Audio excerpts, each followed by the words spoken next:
untuk Toyota Wish ni dia masalah dia tak hidup. Tak hidup. Customer naik loader.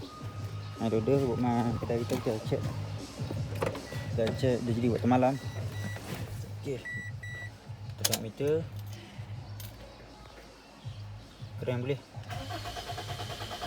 Tapi tak hidup. Lampu check engine tak. Memang alternator pun tak. Apa sebab dah.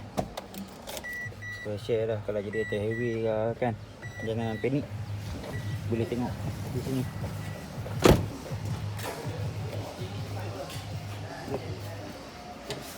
Ini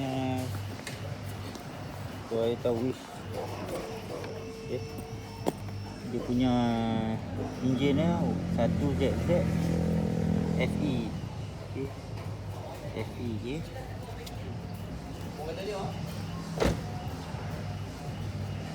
Yang bawa orang tahu dia tak gelap.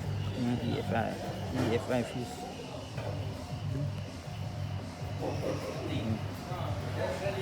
Ini bagian ni.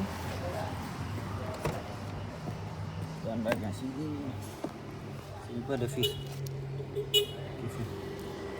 Okay.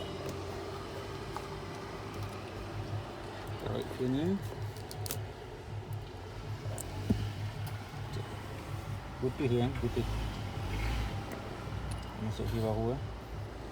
Masuk fuse baru sini.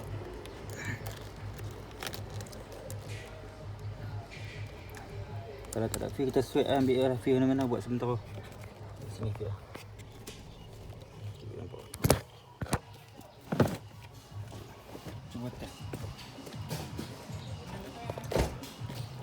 Video ni amat panjang.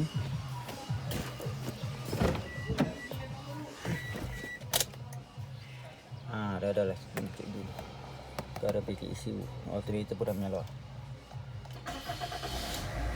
Okey, dah hidup. Terima kasih gang.